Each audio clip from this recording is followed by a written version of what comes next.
Walang makatwirang dahilan na nakikita si House Prosecution Panel Spokesperson Attorney Antonio Bucoy para i-dismiss ang impeachment trial ni Vice President Sara Duterte nang hindi dumadaan sa paglilitis. Kaugnay ito ng inihaing answer o ad cautelam o impeachment reply ni BP Duterte sa Senate Impeachment Court. Git din ng Vice Presidente walang basihan ng mga aligasyon laban sa kanya, kaya scrap of paper o basura lamang ito. Malinaw din naman ang pag-abuso sa impeachment process ang inihaing articles of impeachment sa Senado. Dahil sumagot siya, matutuloy ang trial.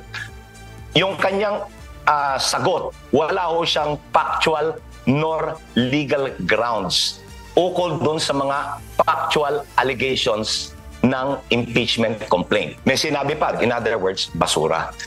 Kung basura, bakit yung sinagot?